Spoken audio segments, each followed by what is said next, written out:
Nilton, muito bem, Nilton, boa noite. André Reis, show de bola, boa noite. Pessoal, nós vamos iniciar.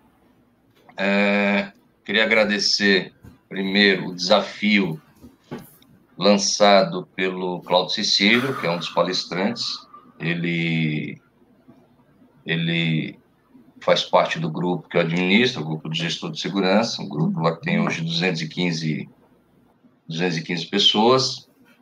E ele lançou um desafio para a gente fazer uma live, e aí ajustamos em 15 dias um tema e conseguimos mais um voluntário, que é o Renan, para participar hoje aqui com vocês, falar um pouquinho sobre gerenciamento de risco. Quero agradecer a presença de todos vocês, pelo empenho e dedicação. Não vou dizer que vocês podiam estar em casa, né? Presumo que a maioria esteja em casa, de qualquer forma, poderia estar fazendo outra coisa, assistindo uma novela, um filme, Netflix, enfim.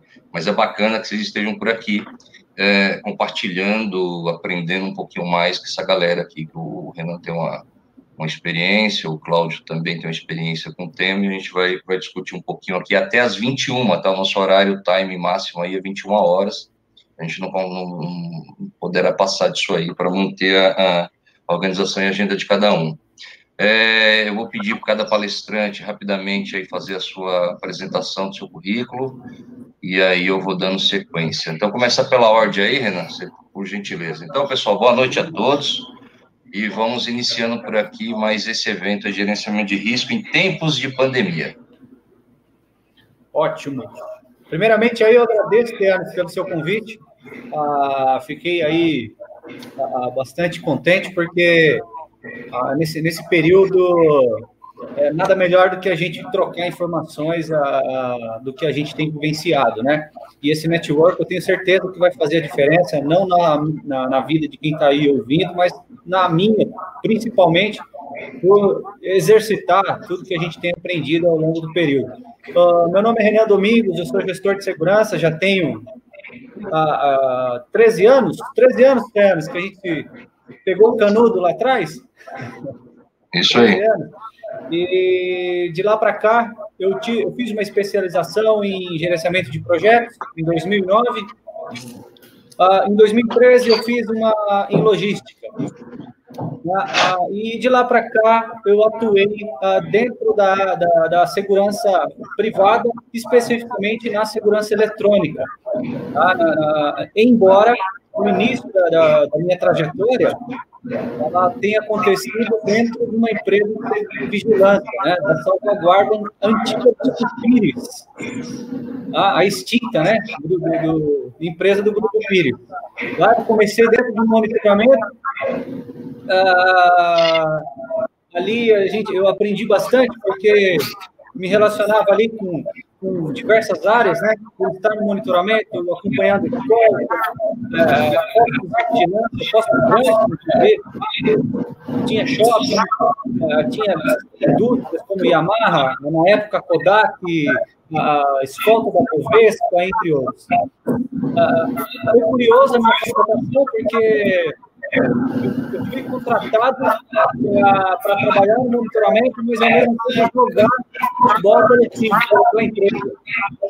Não sei se você lembra dessa história, eu cheguei a contar.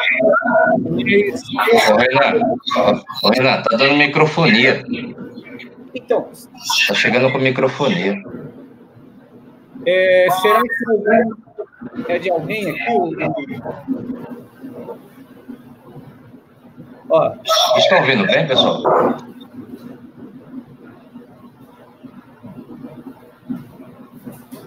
Será que o pessoal está escutando legal? É o seu.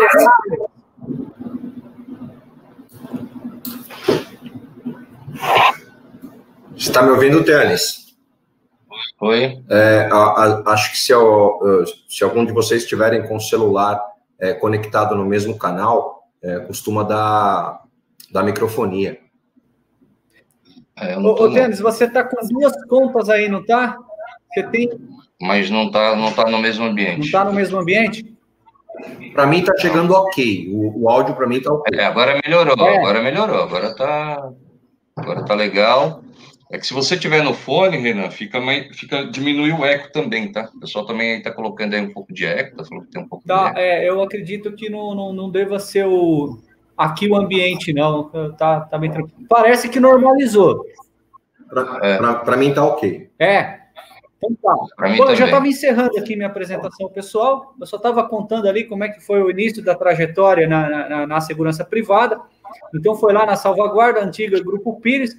Um caso interessante que eu fui chamado para jogar futebol pela empresa e ali eu me inseri nesse segmento e ali eu comecei a faculdade em gestão de segurança. De lá para cá, em 2009, eu comecei uma empresa, tinha um investidor e nós organizamos uma empresa de segurança eletrônica e monitoramento e de lá para cá eu não saí mais desse segmento, né? Atuando aí especificamente com condomínios, mas também atendendo aí indústrias, entre outros setores.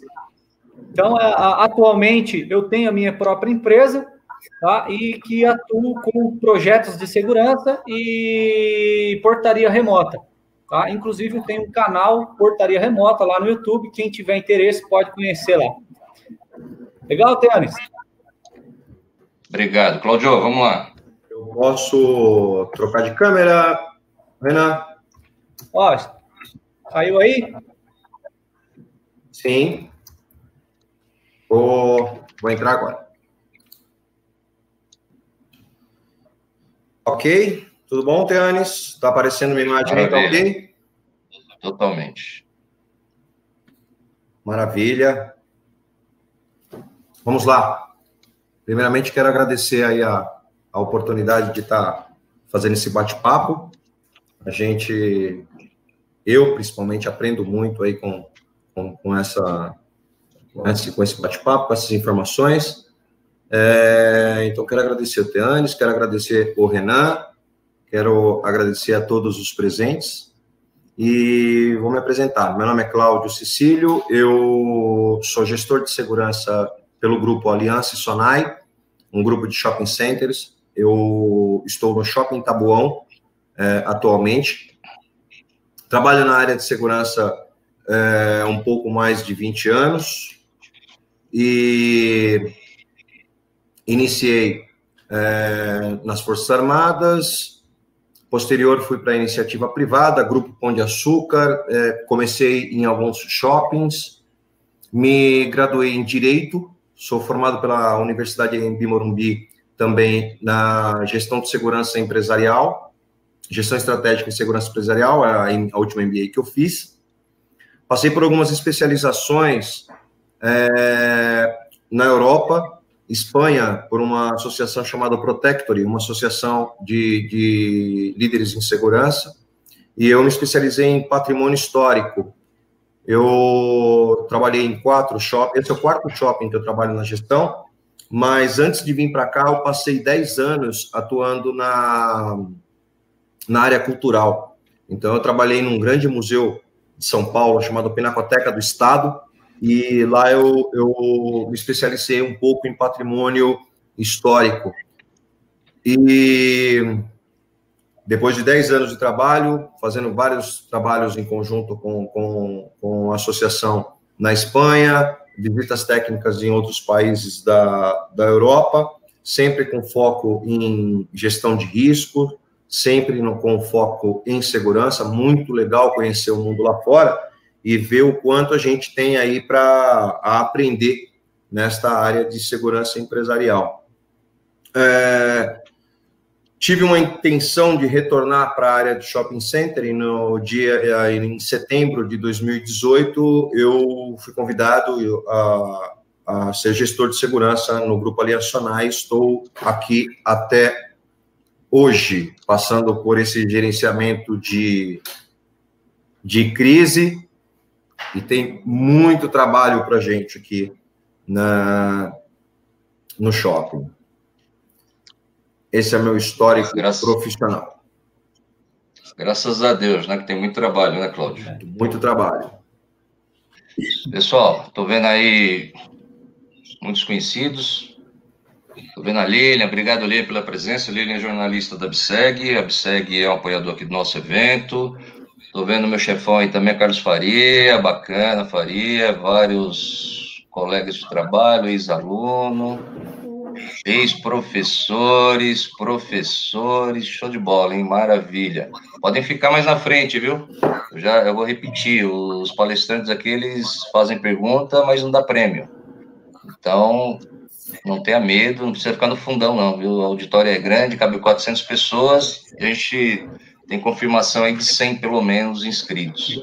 Mas maravilha, pessoal. Nós vamos falar hoje de gerenciamento de risco, né, em tempos de pandemia, a pandemia está aí, tem afetado gravemente os negócios, em maior ou menor proporção, conforme o tipo de segmento que se atua. O varejo tem uma parte dele que está fazendo festa, ganhando muito dinheiro, os hospitais nem tanto assim, o shopping está magoado, o condomínio está estressado, enfim.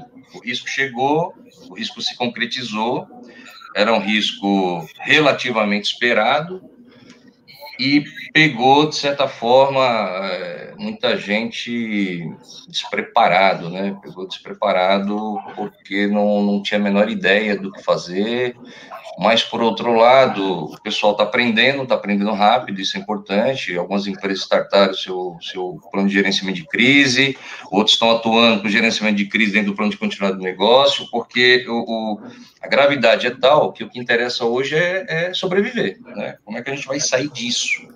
E é nessa linha que tanto o Renan, que atua na área de condomínio, portaria remota, vai fazer aí um contraponto com o Cláudio, que está numa área empresarial, para a gente entender esses dois mundos, né? Como é que está sendo hoje o gerenciamento de crise em ambas as atividades, ou seja, um tem os moradores e o outro é um condomínio empresarial. E aí a gente vai poder ter uma ideia melhor, né? Como é que anda as tratativas desses dois profissionais nesses ambientes no dia a dia.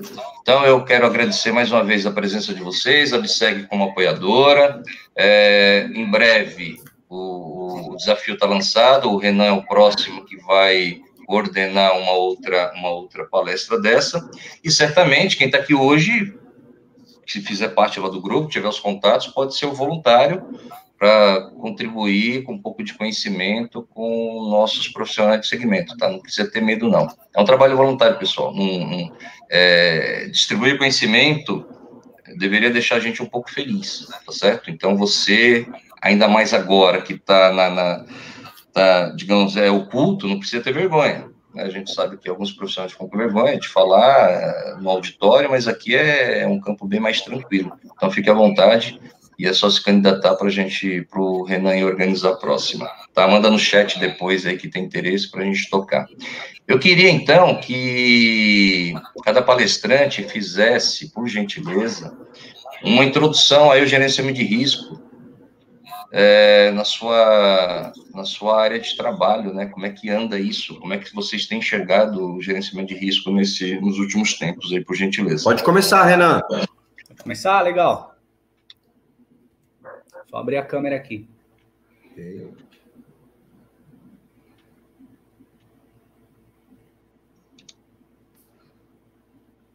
Bom, nós temos aí um cenário, todos nós aqui conhecemos, né? E estamos vivenciando essa problemática. Eu acredito que não foi só o segmento condominial, todos os setores, eu acho que todas as pessoas no mundo, né, de certa forma, foram surpreendidas aí e que pese as questões ideológicas, políticas envolvidas em tudo isso, né? Que acho que não vale aí, no momento, a gente entrar no mérito. É uma crise sem precedentes, né? Praticamente é um inimigo invisível e que atingiu a todos nós de forma, assim, bastante agressiva. E não ia ser diferente no condomínio. Nós temos aí, no setor condominial, um amadurecimento ainda do gerenciamento de riscos, de crise, da formação de comitês, de plano diretor de segurança. Tudo isso ainda é muito prematuro em condomínios, principalmente os menores. Tá? É um campo a ser explorado pelos gestores, tanto os gestores de segurança, mas até mesmo pela formação profissional do síndico. E um outro aspecto também interessante que a gente tem observado é um movimento aí de ascensão de síndicos profissionais, mas que, infelizmente, não tem tido uma ênfase na gestão de segurança. Então, assim, é mais um ponto que a gente precisa analisar e influenciar nesse segmento em específico, né, condominial. Hoje eu tive uma conversa com o André de Pauli, e ele fez uma observação que me ficou aqui na mente, que o início dos condomínios, né, e aí com a ascensão aí de 20 anos para cá, era um segmento de puro status, né? Então você ia morar num condomínio com uma ênfase no status, né, de morar dentro de um condomínio. E agora, tempos para cá, mais recente, a gente viu que parte do marketing da venda de um apartamento, de uma residência condominial, ela está dando ênfase na segurança. Tá? Mas, ainda assim, a gente vê uma falta de profissionalismo nesse segmento, uma falta ainda da atuação de gestores dentro desses condomínios. Eu falo isso como integrador há praticamente aí 12 anos nessa área, e foram poucos projetos que a gente conseguiu fazer o projeto executivo em conjunto com uma consultoria em segurança. Tá? E a gente está falando de um universo de milhares e milhares de condomínios aí, que estão agora, nesse momento de pandemia, sofrendo, né, com todos os riscos aí inerentes a esse momento e sem saber para onde caminhar. Tá? E vivenciando riscos que até então não se tinha, né? Não se vislumbrava. Nós vimos agora recentemente uma entrevista mostrando que a briga entre vizinhos, né, de condomínios aumentou em 25%. Tem números bastante subjetivos, né, até porque você não tem essas informações aí cruzadas com todos os condomínios, mas é quase que óbvio, né, que é disso para mais. Né? O nível de estresse é muito grande. E os condomínios atuais, eles têm passado por um cenário no qual jamais eles passaram na história. Possivelmente, eu arrisco dizer que as estruturas condominiais estão sendo testadas nesse momento como jamais foram testadas anteriormente. Ou seja, em sua plenitude, com todos os moradores dentro, com todas as suas vagas de veículos preenchidas, e aí com todas as possibilidades de você ter ali um estresse evidenciado pelos moradores. Isso vai respingar onde? Na segurança, né? Porque quando a gente fala de gestão de segurança, gestão de risco, dentro de um condomínio, a gente tem que olhar para todos os âmbitos, né? E aí ali você tem a gestão das pessoas, né, dos funcionários, você tem a gestão dos equipamentos que estão ali, será que estão aderentes e estão em capacidade plena para atender toda essa demanda agora? E você tem a gestão de conhecimento que muitas vezes não é trabalhado dentro dos condomínios, ou seja, as informações históricas, né, de lições aprendidas dentro do condomínio você não tem. Então, o cenário realmente é bastante complexo, né? Para você formar um comitê de crise dentro de um condomínio, de forma que não tenha a participação de um gestor de segurança, é quase inviável, né? Ou seja, se você não tem um responsável gerindo essa questão de segurança dentro de um condomínio, o voluntariado que é o que acontece, né, quando se forma um comitê ali dentro de um condomínio, são voluntários querendo participar e dar uma contribuição. Normalmente ela se esvai na primeira polêmica ou no primeiro conflito que existe. E aí você não tem alguém para gerenciar esse conflito. Então, os riscos, ele começa, o condomínio, ele começa pela falta de cultura de segurança das pessoas e de quem está à frente dos condomínios. Tá? Poucos condomínios que eu tive contato tinham um plano diretor de segurança com uma política de segurança bem definida, com os riscos identificados, com os riscos analisados e avaliados, né? E com um plano de ação condizente com o cenário dele. Então, gente, a minha chamada de atenção para esse momento, primeiro, para nós gestores, é que a gente tenha essa visão do momento para colocar a cara nesse segmento, porque é um segmento bastante que ainda precisa crescer muito, e tem espaço, né, e que a gente tem um campo aí grande a explorar. Eu estou ouvindo uma voz aqui de novo no microfone. Está dando eco aí?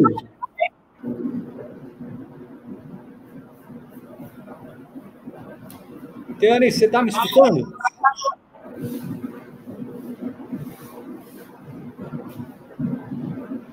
Cláudio?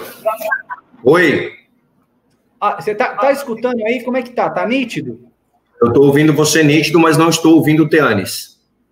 Eu acho que o Teanes também não está escutando. Maravilha. Ô, Renan, obrigado, viu? Obrigado. Faz para nós, fala para nós aí. Tá. Bom, eu não sei se cabe aí mais alguma observação, Teanes, mas ainda existe como um risco inerente ao cenário condominial, que é a aglomeração em si, que ela proporciona por ser um condomínio. Normalmente, os condomínios verticais têm essa característica, né? E isso é tese, inclusive, de estudos da Escola de Chicago, essa aglomeração, tudo isso, eu acredito que contribui psicologicamente para você ter um cenário aí propício às desinteligências, né? As situações aí que a gente vê de rotina aí nos condomínios. Tá?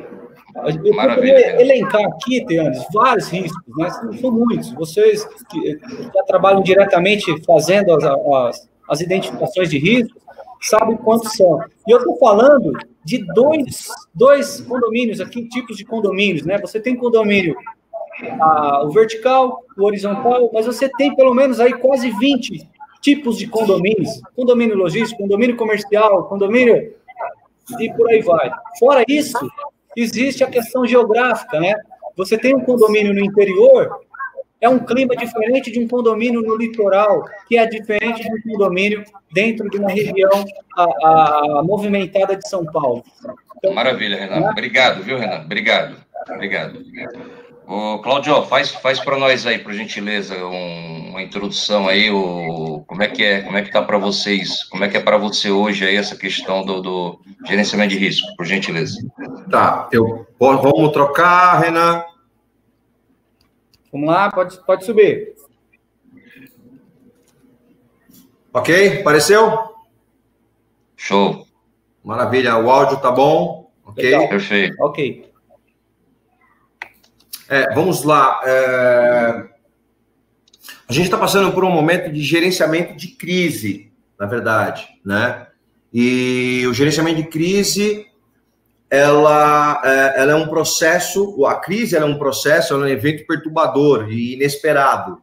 É algo que acontece e a gente não está esperando, né? Eu tenho alguns exemplos, mas podemos falar de 3 elementos comuns da crise. Ela é uma ameaça para a organização, ela é uma ameaça para a empresa, né? O elemento, na maioria das vezes, ele é surpresa. Ele acontece e você, na hora, você tem que tomar uma medida. E essa medida, a resposta dessa crise, você tem um terceiro elemento, que é um curto período para tomada de decisão. Você não pode demorar muito, né? Então, eu vou falar no cenário do shopping center. Nós estamos nesse gerenciamento de crise, nós estamos passando por esses três elementos, né? O elemento surpresa, a gente estava acompanhando a situação da pandemia, e vendo pela mídia, pelas redes sociais, como que estava a situação fora do país. Eu tenho conhecidos, eu tenho amigos na Europa, na Itália, e ficava observando, conversando com eles, e tomar conhecimento do que estava acontecendo lá. E comum, nós que somos profissionais da área de segurança, qualquer atividade, qualquer anormalidade, nós observamos com foco em segurança. Então, eu estava conversando com o pessoal da segurança, tanto segurança privada como segurança pública na Espanha, entendendo as ações deles em relação a essa pandemia. Só que a gente não esperava que ia vir para o Brasil de uma forma tão rápida. Então, esse elemento surpresa que nos pegou, assim, de imediato e nos forçou a gerenciar essa crise em tão pouco tempo, né? A ameaça da continuidade do negócio. Então, você imagina, como se trata de uma pandemia, nós não podemos ter um convívio social, não podemos ter ambientes com muito fluxo de pessoas, na verdade, não podemos ter fluxo nenhum de pessoas. Então, isso ocorre na ameaça de fechamento dos shoppings. Quando começou as informações do crescimento da pandemia no Brasil, nós estávamos já criando um protocolo para atender a situação, criando uma primeira situação que é a situação de alerta, como que a gente ia trabalhar nessa situação de alerta, depois passava para um segundo protocolo, que é a situação do shopping parcialmente aberto, e a terceira fase seria trabalhar com o shopping plenamente fechado, que é como estamos trabalhando hoje. A maioria dos shoppings hoje na região metropolitana, no estado de São Paulo, ele se encontra fechado. Então, atender esses protocolos e gerenciar essa crise num curto período de decisão foi muito rápido. Você trabalhar num shopping, você ser responsável pela segurança de um shopping, onde você tem aproximadamente 2.000 funcionários acessando todos os dias, mais de 200 lojas, recebendo mercadorias, todo o processo operacional e logístico, e de repente você fecha tudo isso, é uma ruptura operacional muito grande. Então, gerenciar essa crise não é fácil. Fechar um shopping, fechar um estabelecimento, mantendo uma equipe de segurança, a gente tem um outro problema, que é o risco financeiro, o colapso financeiro, né? Isso resulta aí na redução de escopo, resulta na readequação do escopo para atender esse contrato. Nós, como tomadores de serviço, trabalhamos muito em conjunto com a prestadora de serviço, e nesse momento de dificuldade, a gente tem que cada vez mais se alinhar e estar unidos no mesmo propósito.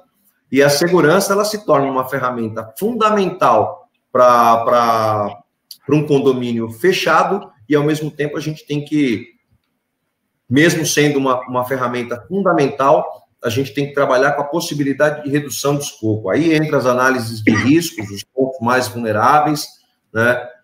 E tudo isso eu estou falando em menos de um mês, né? Então, em menos de um mês, a gente teve que tomar decisões, e não estamos falando apenas de um shopping. O Grupo Aliança Sonai, ele é um grupo com mais de 40 shoppings. Nós estávamos, antes desse fechamento, nós estávamos trabalhando nossos protocolos de pronta resposta. Eles já existem, mas estava passando por uma readequação, né? Então, isso foi bom. Essa crise, na verdade, ela nos preparou para atuar ainda melhor na resposta, na pronta resposta através dos protocolos que a gente estava criando, que nós estamos criando e trabalhando. Um aspecto importante de toda essa crise, a gente não pode só se debruçar a negatividade da situação. A gente tem que também tirar boas lições e aprender com isso, né? Então, essa crise está trazendo grandes oportunidades. Uma das oportunidades que eu tenho observado é o uso das ferramentas tecnológicas. Isso é muito importante e tem dado um resultado muito positivo no dia a dia das nossas operações. Tem bastante coisa para falar. O Teanis, você que está no comando do relógio aí. Beleza, okay. Cláudio, beleza. Obrigado, viu, Cláudio? Maravilha. Obrigado. Eu vou fazer uma pergunta. A pergunta, na verdade, é que não quer calar, né? Nós fomos ou não fomos pegos de surpresa? Nós, enquanto gestores da área de segurança, de risco, de crise, diretor operacional, enfim, o mercado foi ou não foi pego de surpresa? O que aconteceu que a gente não conseguiu, como especialista da área, de verdade se antecipar? Pode começar com você mesmo, Cláudio, por gentileza. Pode ser? Pode. Como eu disse, o Teanis, a crise, ela foi de surpresa, nós fomos pegos de surpresa, né? Não tivemos aí, não nos programamos para entender a real situação e readequar as nossas operações com um prazo confortável, com um período confortável para você analisar os riscos, né? Eu acredito que nós fomos pegos de surpresa, sim. Mas quando você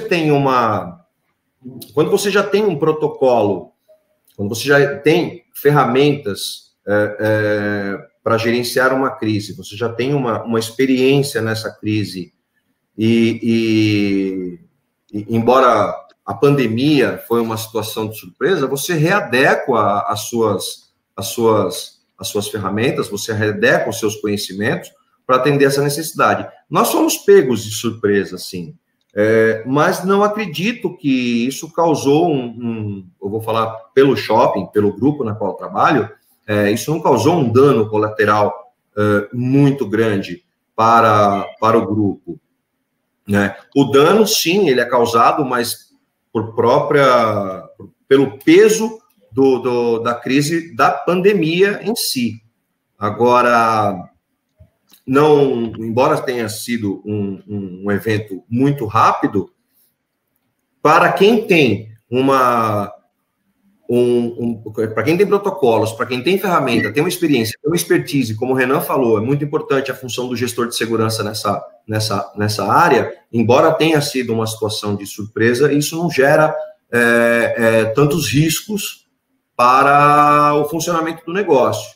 Ocorre que a gente está meio que refém do tempo, né? Estava previsto para reabrir tudo no dia 22 de abril, já estamos no dia 28, provavelmente vamos até dia 11. Então, o tempo vai correndo, o risco financeiro ele vai aumentando, entramos aí em outras crises, a crise política, por exemplo, isso pode interferir bastante nas nossas atividades, mas temos aí um longo caminho para aprender com essa situação. Okay? Maravilha, Cláudio. Do seu lado, Renan, como é que os condomínios residenciais justificam ser pego de surpresa, ou você, como integrador, dentro do que você acompanhou, o que você entende?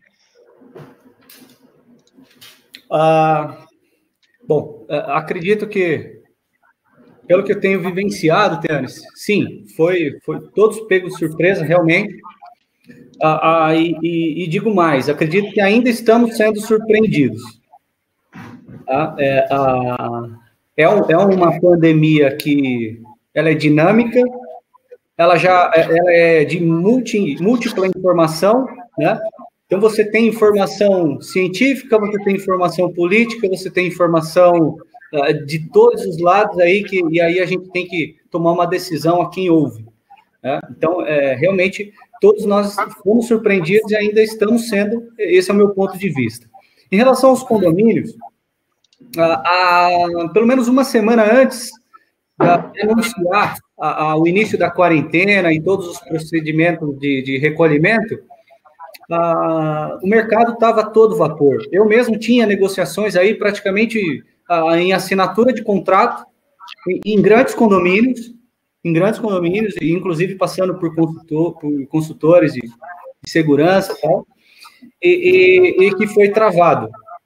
E foi, realmente, parou toda a negociação, o plano de ação foi parado para correr atrás de uma outra ação para conter o que estava por vir. Né? Mas ainda, dos males o menor, pois tinha ali como formar um comitê de segurança e fazer essa análise dos riscos para aquela situação que viria. Mas a maioria, a grande massa dos condomínios não é essa a realidade, né? A gente sabe que, pelo menos aí, alguns fatores críticos de sucesso do condomínio é você ter saúde, segurança e o sossego, né? Os 3 S's aí. E nesse momento, os 3 S's estão sendo afetados, né? A saúde, a segurança e o sossego.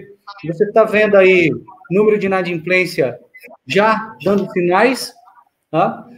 Você já tem os gastos com suprimentos em alguns condomínios, porque de cara, já ao saber que uma pessoa estava infectada, então aí você já tem todo o trabalho de sanitização, e aí afastamento de funcionário, fechamento de áreas comuns, e por aí vai.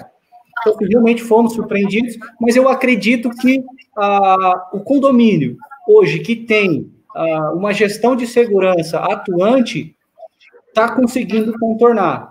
Por outro lado, eu tenho visto alguns outros condomínios correndo atrás de, por exemplo, a portaria remota, porque teve afastamento da sua portaria de 1, 2 funcionários, tanto afastamento por pessoa infectada, quanto por pessoas que já estavam na idade de risco. E aí eles estavam tentando, então, se automedicar de forma emergencial para ver se apagava o incêndio. Essa tem sido a realidade. E aí a gente lembra aí do Sun Tzu, né? Que já dizia lá 2.500 anos atrás, pelo menos, que a arte da guerra nos ensina a não confiar na probabilidade do inimigo não vir, mas sim na nossa própria prontidão para recebê-lo. Né? Esse é o nosso papel, embora difícil, tecnicamente a gente tem que ir preparado para isso, para fazer o reajuste.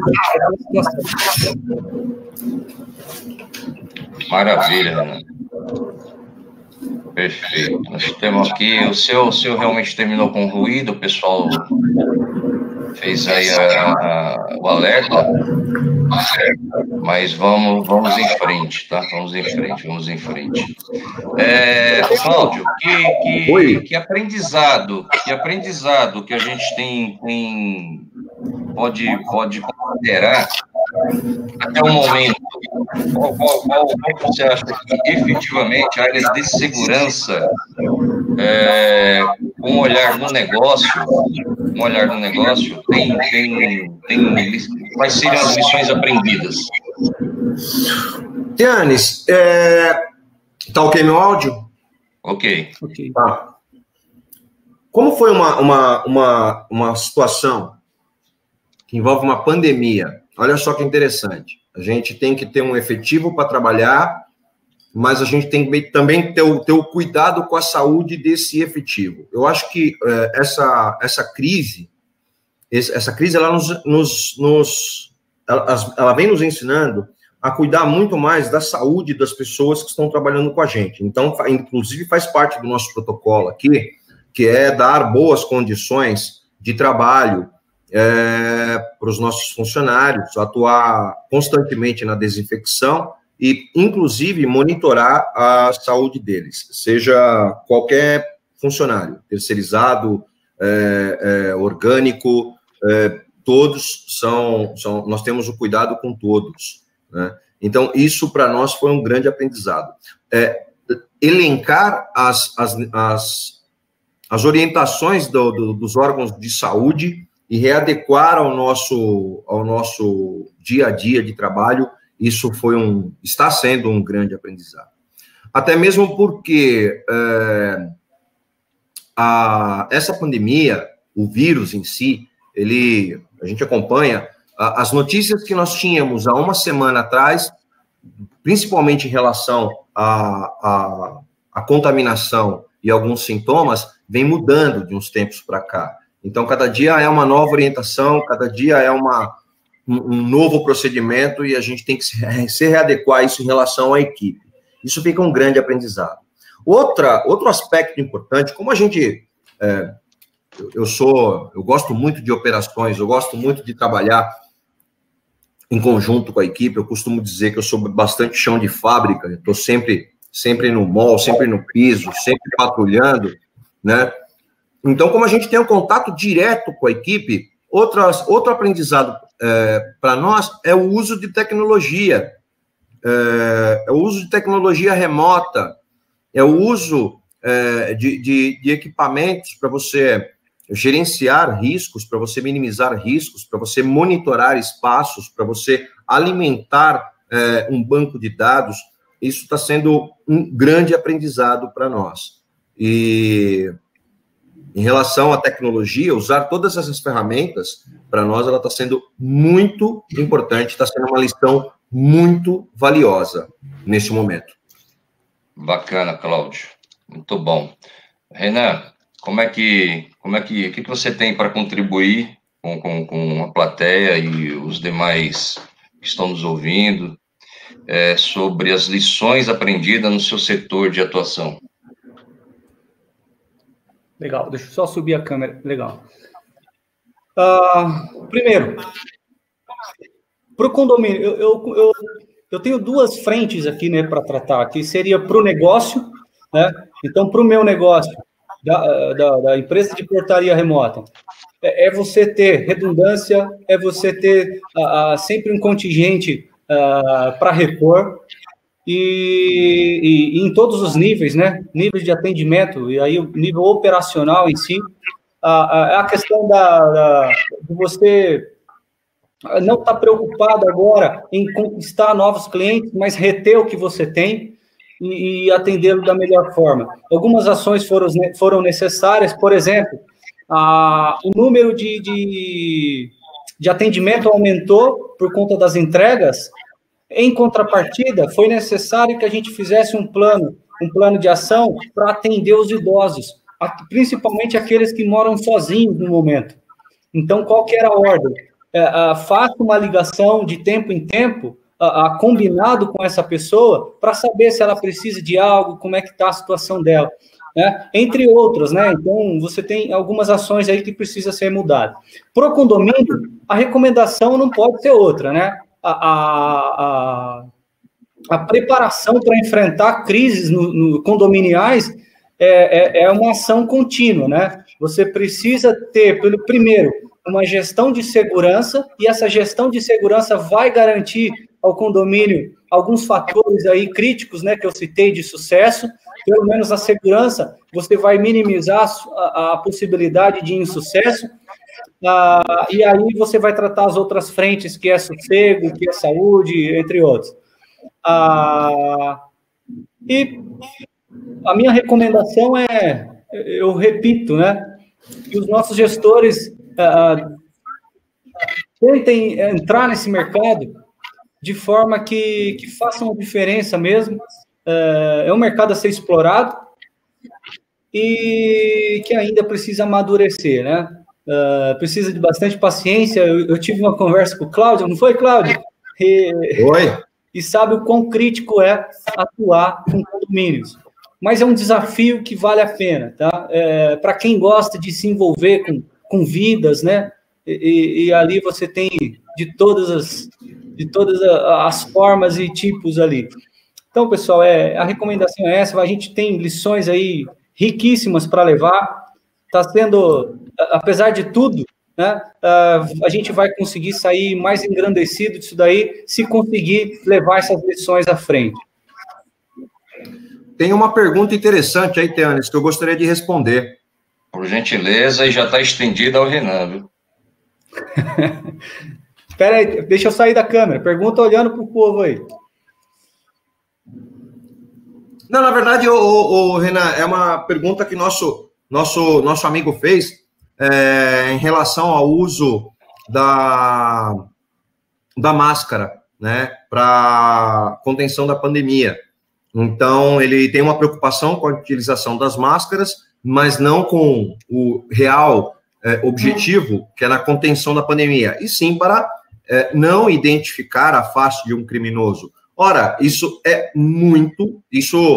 a gente não precisa ser tão especialista no tema para entender que isso é o prato cheio para a criminalidade.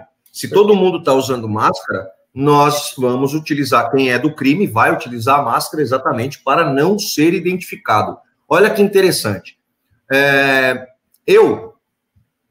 Eu tenho muito contato com equipes de saúde, né?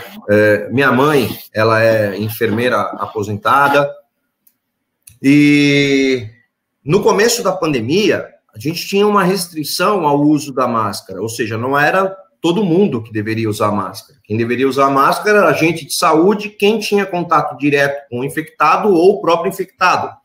Porque se você não tem uma máscara adequada, ou se você não sabe utilizar a máscara adequada, você pode, inclusive, aumentar o seu risco de contágio, né?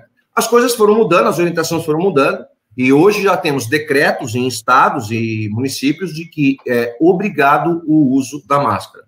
Enfim, tem um supermercado aqui que está que está orientando os funcionários a utilizar máscara, mas a maioria das pessoas já vem com máscara.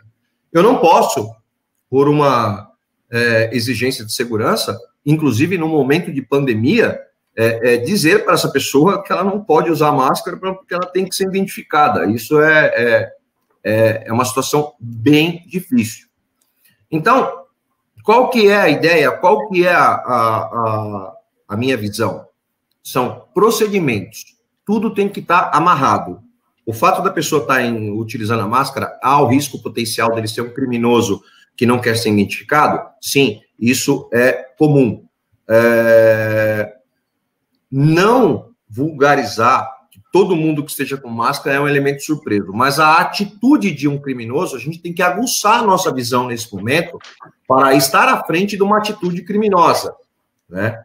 E, como eu disse, tem várias ferramentas, tem vários procedimentos, tem um protocolo de observação, de acionamento, de detecção de uma atitude criminosa, aí você dispara os procedimentos que envolvem até acionamento da segurança pública em determinados casos.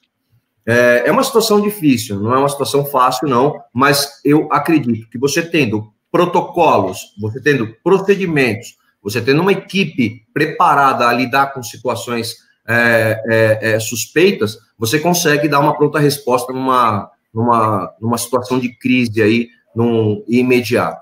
E olha só que interessante, eu queria trazer aos senhores. Agora há pouco, saiu no G1 que uma mulher morreu baleada em um supermercado em Curitiba. E olha que interessante. Esse mercado, na região de Araucária, região metropolitana de Curitiba, nessa região, o uso de máscara ele está sendo obrigatório, assim como várias regiões hoje no Brasil é obrigatório. Um cliente, a matéria está no G1, depois vocês podem conferir. Um cliente foi entrar no supermercado, o fiscal que estava na entrada abordou o cliente dizendo que ele deveria usar a máscara e houve uma discussão, porque o cliente não queria usar, até que um momento, quando ele entrou, pegou o carrinho e foi entrar, o fiscal foi tentar impedi-lo e houve aí uma agressão. Nessa agressão, o profissional, o agente de segurança, o vigilante, foi intervir, também foi agredido. No meio da confusão, ocorreram 2 disparos. O cliente saiu correndo baleado e uma mulher que trabalha no caixa, infelizmente, veio a óbito com um desses disparos. E olha só, nós temos o risco, olha o tamanho da crise que a gente gerencia. A gente tem a possibilidade, o risco iminente de sofrer um roubo, sofrer um crime por alguém que está utilizando da máscara para não se identificar, e, por um outro lado, um cliente que não quer usar a máscara causou uma discussão, e dessa discussão, infelizmente, uma mulher veio a óbito por disparo de arma de fogo. Resumindo, eu acredito muito em processos, eu acredito muito em protocolos, né? Não tem como a gente fugir. Hoje, todo mundo está usando máscara. Então, nós temos que treinar a nossa equipe, utilizar mais as nossas ferramentas para identificar situações de risco, identificar situações suspeitas, de forma que, se alguém com uso de máscara, porque não quer se identificar, cometa um crime, você tem uma pronta resposta até acionamento de segurança pública para poder impedir o sucesso dessa ocorrência. Perfeito.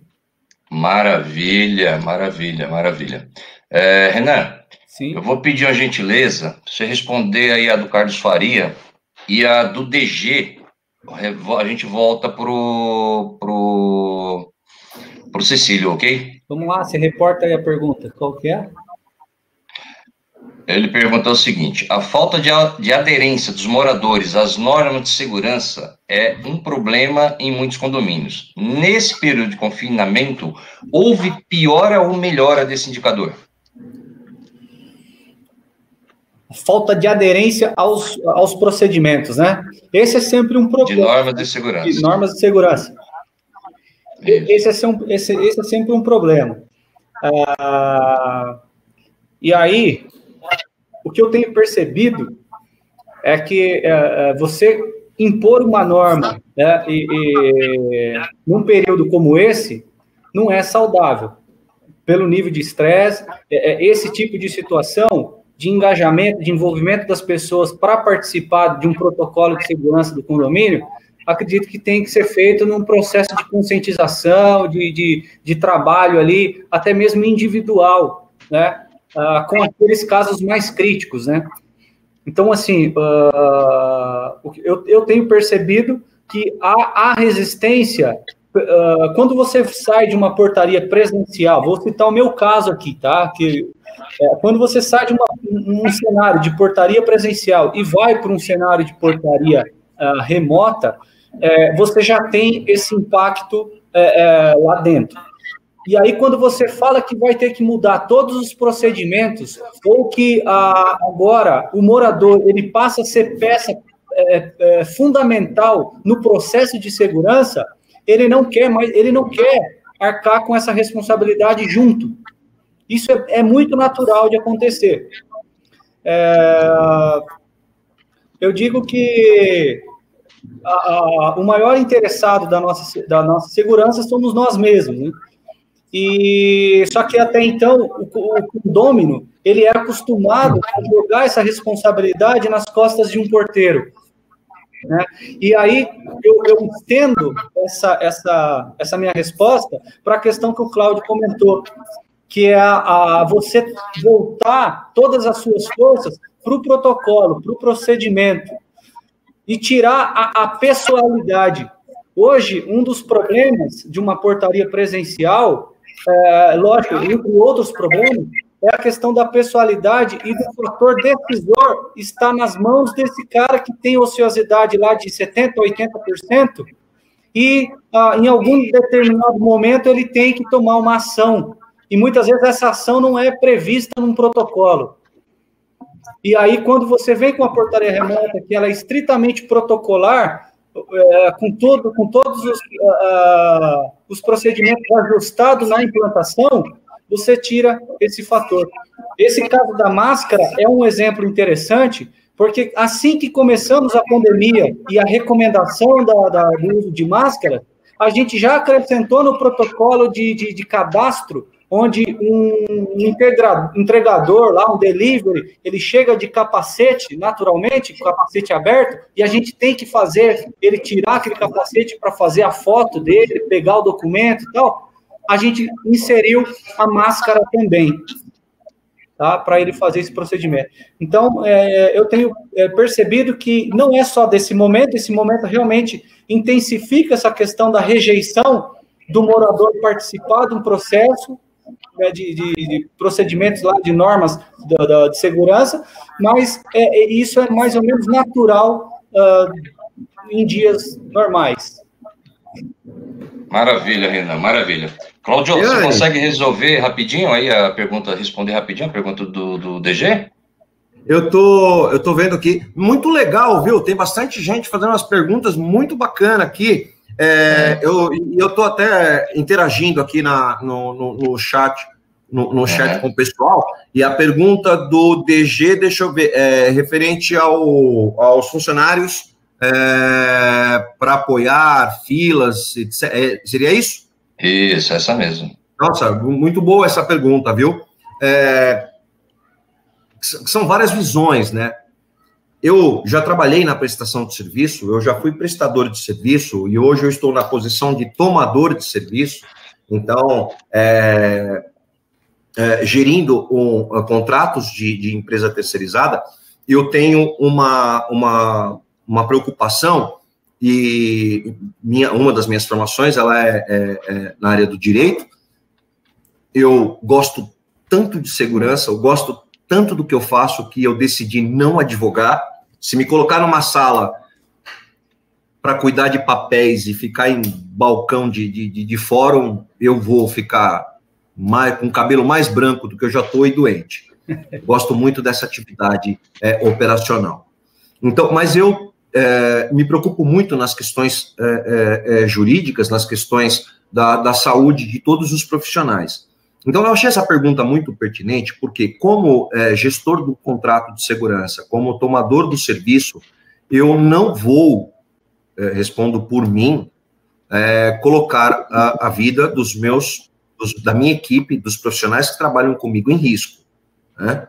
Então, nós temos que seguir o que determina a lei, seguir o que determina os órgãos de saúde pública. Eu tenho que proporcionar ao meu profissional, à minha equipe, condições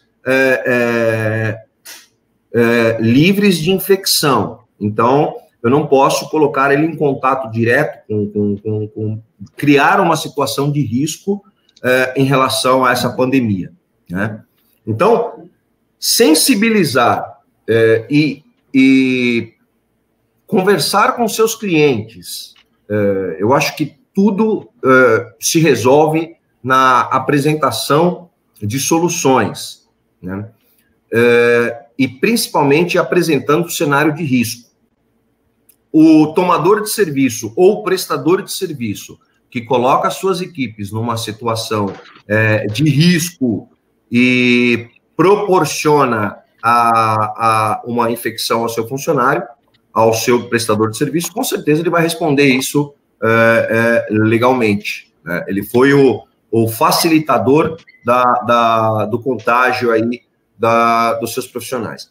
Então, eu entendo essa pergunta muito pertinente, eu acho muito bacana a gente se preocupar, nós como gestores, nós como os responsáveis por equipe, se preocupar com o funcionário e trabalhar dentro do que determina a lei. A função do vigilante, ele tem lá uma lei que rege a atividade dele. Além da lei que rege a atividade do vigilante, você no seu posto de trabalho, você no seu contrato, você como gestor, tem o protocolo, tem a rotina de função desse posto. Então, você tem que proporcionar ao funcionário que ele cumpra efetivamente aquela determinação, dentro do que é normal, dentro do que está regido na função dele. Então, evitar que ele se contamine, evitar que ele tenha contatos e possa aí ser acometido dessa enfermidade, é responsabilidade e é uma obrigação nossa como gestores. E se eu tenho uma função de vigilância, estamos falando de vigilância, né?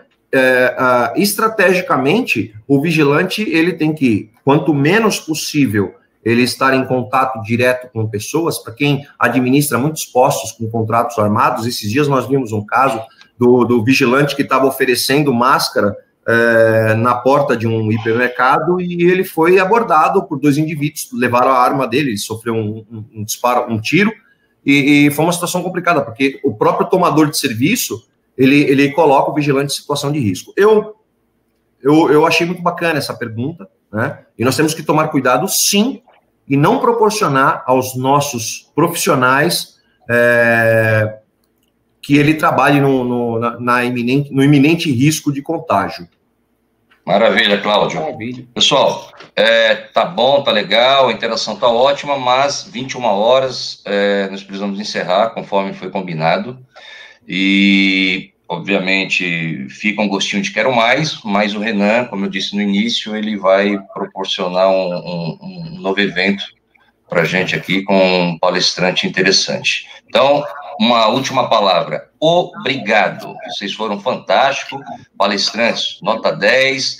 Plateia aí, excelente contribuição, presença ativa, legal. Estou vendo muita gente, realmente muita gente conhecida, isso é muito bom. Tem uma pergunta aí, né?